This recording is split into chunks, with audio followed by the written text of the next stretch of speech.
our mentality is that, we think that... In an interview with EMTV News this week, the former Prime Minister spoke highly of backing the country's health system. Mr. O'Neill says health cannot be jeopardized in any government. He says more needs to be done. But this government must invest, particularly operational funds. They can't even buy drugs today in the hospitals, and hospitals are closing. They can't pay for their casual wages. They can't pay for electricity. They can't pay for water.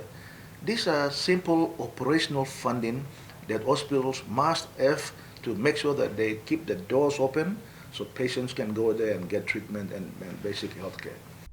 The PNT leader claims his government has done its best to ensure the health structure was adequately funded despite constraints. Mr. O'Neill says COVID-19 has highlighted the need to refocus priorities in maintaining a better health service for the people. The former Prime Minister says funding must be made available with a working plan. But this crisis is not something that it's political. It is something that has come into our country.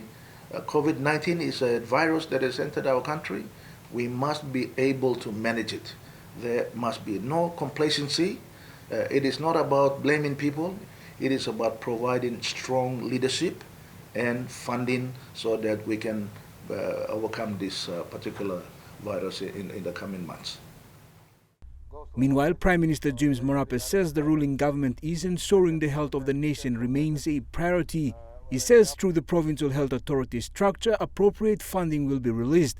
PM Marape says COVID-19 is not a political agenda. We have budget capacity in our budget to shift, and we're trying to remobilize.